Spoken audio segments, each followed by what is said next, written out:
এই অনুষ্ঠানে আমরা দর্শকদের নানা ধরনের মতামত আমার বিভিন্ন কন্টেন্টের প্রেক্ষিতে জানানোটা করে থাকেন, সেখান থেকে কিছু নির্বাচিত মতামত আমরা করে শোনাই এবং দু একটা ক্ষেত্রে আমি হয়তো সেখানে পাল্টা কোনো মন্তব্য করি। আজকের দর্শকের কথাগুলো আমরা বেসিক্যালি নিয়েছি গত রাতে আমি যে কন্টেন্টটা করেছিলাম ডক্টর আসিফ নজরুলের বিষয়। ডক্টর আসিফ উপদেষ্টা হওয়ার জন্য তদবির করেছেন। আমার এটা নিয়ে বক্তব্য ছিল, যদি 5-6 জন করে থাকেন তাদের নামটা আপনি দয়া করে প্রকাশ করেন। যদি আপনি নামটা প্রকাশ না করেন তাহলে তাবৎ সাংবাদিক তাদেরকে দিকে কিন্তু মানুষ সন্দেহের চোখে তাকাবে। তারা সবাই বলবে যে এই লোকগুলো নিজেকে উপদেষ্টা বানানোর জন্য তদবির করেছিল। এটা টোটাল একটা প্রফেশনের প্রতি এক ধরনের ব্লেম দেওয়া হবে, যেটা আমার কাছে ঠিক পছন্দ হয়নি। বিশেষ করে ওনার মতো মানুষ এই ধরনের একটা ছেলে মানসিকপূর্ণ অভিযোগ করতে পারেন, এটা আমার কাছে ভালো লাগেনি। আমার অন্য কোনো বক্তব্য কিন্তু নাই। কেউ তদবির করতে পারেন না আমি কিন্তু তা বলিনি, তদবির করতেই পারেন, বাট সেই লোকগুলিকে চেনা দরকার। তো উনি চিনিয়ে দেন আমাদেরকে। উনি যদি চিনিয়ে না দিয়ে 5-6 জন লোক এভাবে বলেন তাহলে হয় কি, এটা কিন্তু কেবল 5-6 জনের উপর স্থির থাকে না, আরও ছড়িয়ে যায়। সেটা আমি পার্সোনালি মেনে নিতে পারি না, কারণ এটা তো আমার গায়ে আসে। কিন্তু আমি তো জানি কাজটা আমি করিনি এবং কখনোই আমি করবো না, কারণ ওটা তো আমি হতেই চাই না। যাও, আমি কমেন্টগুলো পড়ে শোনাই। প্রথম কমেন্টে লিখেছেন হাসান খান সৈয়দ। তিনি লিখেছেন, আপনার অবস্থান স্পষ্ট করার জন্য ধন্যবাদ, যদিও আপনি অনেক আগে আপনার অবস্থান পরিষ্কারভাবে উল্লেখ করেছিলেন, আর আসিফ সাহেবের অভিযোগ উদ্দেশ্যমূলক বলে আমার মনে হচ্ছে। এরপরের মন্তব্যটা এম নুরুল ইসলাম। তিনি লিখেছেন, এদের নাম না বলে উপদেষ্টা কি সকল সাংবাদিককে অপমান করলেন না? লোভী সাংবাদিকদের নাম প্রকাশ করুন মাননীয় উপদেষ্টা। আমি নিজেও কিন্তু এই দাবিটাই করেছি যে আপনি নামটা দয়া করে প্রকাশ করুন।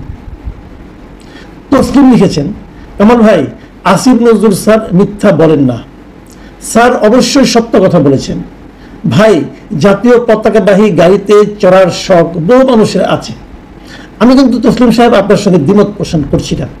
অনেকেই শখ থাকতে পারে, সেটা নিয়ে আমার কোনো আপত্তিও নাই। অনেকের শখ আছে, হয়তো আমার শখ নাই, হয়তো কোনটা ঠিক কোনটা বেঠিক এই নিয়ে বিতর্ক আমি যাচ্ছি না। কিন্তু আমার বক্তব্যটা হলো, যেটা আমি করিনি অথবা যেটা জানা মতে আমার পরিচিত অনেকেই করেননি, সেই ব্যাপারে যদি কেউ তার দিকে সন্দেহের চোখে তাকান, এটা কি ভালো হবে? এটা ভালো হবে না। এবং সেই সন্দেহটা কিন্তু আসিফ নজরুল সাহেব তৈরি করে দিচ্ছেন। আমার এই জায়গাটাতে আপত্তি। শখ থাকতে পারে, যদি কারো শখ থাকে সেটা আমাদের বলে দিন নামগুলো, যে এই লোকগুলো শখ প্রকাশ করেছে, আমাদের তো কোনো আপত্তি নেই। কেউ শখ প্রকাশ করে তাকে আমরা শ্রদ্ধাই করতে পারি, কোনো সমস্যা তো নাই। মোর্শেদ বিলাল খান লিখেছেন, এমনও হতে পারে যে সরকারের বিরোধিতা করা থেকে সাংবাদিক সমালোচকদের বিরত রাখার হীন প্রচেষ্টা। হয়তো সরকারের কয়েকজন আলোচনা করে এটা লিখেছেন, নিন্দা জানাই এর। সরকারের কয়েকজন আলোচনা করে লিখেছেন কিনা জানি না, তবে ডক্টর আসিফ নজরুল লিখেছেন, সেটা নিয়ে আমার আপত্তি। মোহাম্মদ মোশাররফ হোসেন লিখেছেন, আসসালামু আলাইকুম ভাই। ওয়ালাইকুম আসসালাম।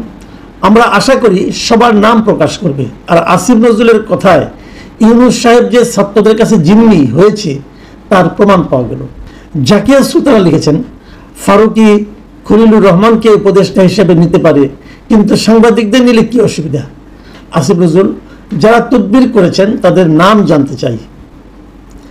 মাজেদ স্যার অফিসিয়াল, তিনি লিখেছেন, প্রকাশ করলে আপনিও ফেসে যেতে পারেন।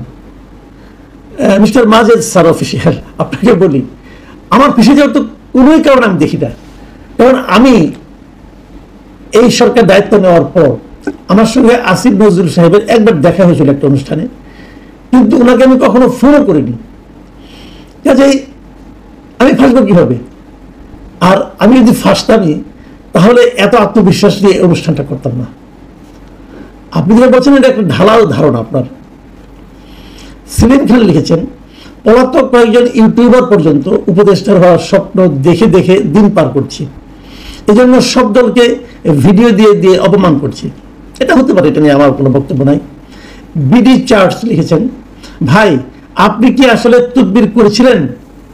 আমার সন্দেহ হচ্ছে সব কিছু আপনার সাথে মিলে যাচ্ছে। হ্যাঁ, আপনার সন্দেহ অমূলক নয়, সব কিছু আমার সঙ্গে মিলে যাচ্ছে। উনি বলেছেন সাংবাদিক, উনি বলেছেন টকশো করেন, আমি দুটোই করি। ইন্টারেস্টিং হলো কেবল আমার সঙ্গে মিলে যাচ্ছে তা না, আরো অনেকের সঙ্গে মিলে যাচ্ছে, এবং যতজনের সঙ্গে মিলে যাচ্ছে সেই সংখ্যাটা 5-6-এর চেয়ে অনেক বেশি। এই জন্যই তো আমি আপত্তিটা করেছি। যেখানে মিলে যাওয়ার সংখ্যা যদি 20 জন হয় অথবা 30 জন হয়, সেখানে যখন আপনি 5 জনের কথা বলবেন, কোন 5 জন যদি আপনি ক্লিয়ার না করেন, তাহলে 20-30 জনের দিকেই কিন্তু মানুষজন সন্দেহের চোখে তাকাবে। এটা আমার কাছে আসলে ভালো লাগেনি। আবুল হাসান লিমন লিখেছেন, আসিফ নজরুল মিথ্যা কথা বলেন, ভুলে যান কেন? আসিফ নজরুল বলেছেন 26 লাখ ভারতীয় চাকরি করে। এটার জবাব আসিফ নজরুল দিয়ে দিতে পারবেন।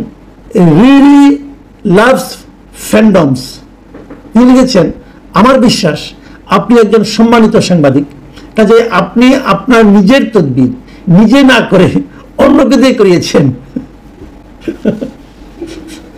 আচ্ছা, এটা হলে তো কিছু করার নাই। এখন যদি কেউ আমার হয়ে করে, সেখানে তো আমার কোনো কিছু বক্তব্য নেই, আমি তো বলতে পারবো না।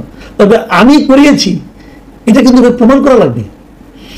যে তদবির করেছে উনি যদি বলেন হ্যাঁ মাসুদ কামাল আমাকে বলেছিল তদবির করার জন্য, তাহলে ওনাকে প্রমাণ করতে হবে মাসুদ কামাল আপনাকে কোথায় বলেছিল, কিভাবে বলেছিল, আপনার কাছে কি ডকুমেন্ট আছে। আজকে বলে দিলে তো হবে না, অভিযোগ করলে তো হবে না।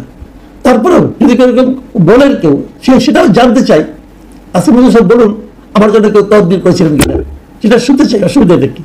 মাহবুবা সালমা তিনি লিখেছেন, চমৎকার ব্যাখ্যা দিলেন এবং পরিষ্কারভাবে নিজের অবস্থান জানিয়ে দিলেন, এরকমই হওয়া উচিত। পৃথিবীতে সবার চাওয়া একরকম হয় না। আপনাকে ধন্যবাদ। দীপ্তা চক্রবর্তী লিখেছেন, খুব সুন্দর ব্যাখ্যা দিয়ে আপনি আপনার যোগ্যতারই প্রমাণ দিলেন, এই জন্য আপনাকে শ্রদ্ধা এবং ভালোবাসি, ধন্যবাদ। শিমুল মোহাম্মদ লিখেছেন, আমার বিশ্বাস হয়তো অনেকে ভুল করে উপদেষ্টা হতে চেয়েছে। বর্তমানে সুস্থ মস্তিষ্কের কাউকে জোর করেও কথিত উপদেষ্টা করতে পারবেন না। জনাব শিমুল মোহাম্মদ, আপনার কাছে মনে হয়েছে, কিন্তু লোভ মানুষের থাকে। আমার তো মনে হয় এই বলা হয় তুমি 10 দিনের জন্য হও, তাও হয়তো অনেকে লাফিয়ে পড়বে। মুসা লিখেছেন, মাসুদ কামাল সাহেব এক এক সময় এক এক ধরনের কথা বলেন, ওনাকে বোঝা খুবই মুশকিলের ব্যাপার। না ভাই, আপনার এই কথার সঙ্গে আমি একমত না। আমি এক একবার এক এক রকম কথা বলি না, আমি সবসময় একই ধরনের কথা বলি। সেটা হয়তো আপনার কাছে মনে হয়েছে এই কারণে, আপনার কাছে হয়তো মনে হয়েছে আমার কথা এক একবার এক এক রাজনৈতিক দলের পক্ষে যায় অথবা বিপক্ষে যায়। হ্যাঁ, এটা মনে হয় স্বাভাবিক, কারণ আমার কোনো রাজনৈতিক দলের সঙ্গে আমি সম্পৃক্ত নই। কোনো রাজনৈতিক দলের প্রতি আমার কোনো স্থায়ী অনুরাগও নাই, স্থায়ী বিরাগও নাই। আমি যদি কোনো রাজনৈতিক দলের কোনো কাজকে ভালো দেখি সেটা প্রশংসা করি, খারাপ দেখলে সমালোচনা করি। এটা কোন দল সেদিকে তাকাই না। সরকারের কিছু ভালো পেলে আমি যদি ভালো মনে করি আমি প্রশংসা করি, যদি খারাপ মনে করি আমি সমালোচনা করি। কাজে আসিফ নজরুল সাহেবের আমি অনেক প্রশংসা করেছি, এবারই প্রথম সমালোচনা করলাম, কারণ ওনার এই কথাটা আমার পছন্দ হয়নি। যেগুলি পছন্দ হয়েছে সেগুলো সব প্রশংসা করেছি। কাজে আমাকে বোঝা মুশকিল ঠিক না, আমাকে বোঝা খুব সহজ। আপনি যদি আপনি নিজেকে বুঝেন তাহলে আমাকে বুঝবেন। এটাই শেষ মন্তব্য। সাইফুল করিম লিখেছেন, মাসুদ ভাই আপনি মাছ ধরতে চান কিন্তু পানিতে নামতে চান না, তা কি হয়? কথা বলতে পারাটা সাংবাদিকতা নয়, সমাধান দেওয়াটার নাম সাংবাদিকতা। আপনি ভাই শুধু সমালোচনা করেন কিন্তু সমাধান দিতে পারেন না। আমি সাইফুল করিমের সঙ্গে এই ব্যাপারে একটু ডিটেল আলোচনা করতে চাই। ভাই, সমাধান দেওয়া আমার কাজ না, পৃথিবীর কোনো সাংবাদিকেরই সমাধান দেওয়া কাজ না। সাংবাদিকের কাজ হচ্ছে কি ঘটছে সেটা বলা, এবং এই ঘটনা নিয়ে মানুষ কি ভাবছে সেটা বলা, এবং এই ঘটনার মধ্যে যদি অযৌক্তিক কিছু থাকে সেটা নিয়ে প্রশ্ন করা। এটা হলো সাংবাদিকের কাজ। সমাধান দেওয়া সাংবাদিকের কাজ না, কিন্তু সাংবাদিক দেশে সবকিছু করত। সমাধান দেওয়াটা যারা দেশ চালায় তাদের কাজ। এটার জন্য প্রশাসন আছে, সরকার আছে, আইন শৃঙ্খলা রক্ষাকারী বাহিনী আছে, তারা সমাধান দেবে।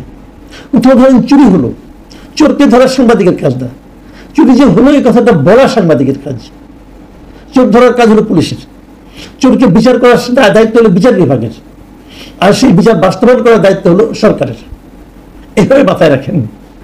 আমি সমাধান দিতে বসি নাই। আমি সমাধান দেবো কি? আমি জানি না কি সমাধান। আমি কেবল প্রশ্নটা করছি যে এটা হওয়া উচিত কিনা, জানতে চাইছি, এইটুকুই, আর কিছু নয়। প্রিয় দর্শক, আপনারা যারা মন্তব্য করেছেন আপনাদের সকলের প্রতি আমার কৃতজ্ঞতা। আমি চাই এই ধরনের মন্তব্য আপনারা করতে থাকুন। আমরা মাঝে মাঝে যখনই সময় পাবো এগুলো নিয়ে আলোচনা করব, এবং আমি মনে করি আলোচনার মাধ্যমেই ভালো কিছু বের হয়ে আসবে। প্রিয় দর্শক, এখন এই পর্যন্তই। আল্লাহ হাফিজ।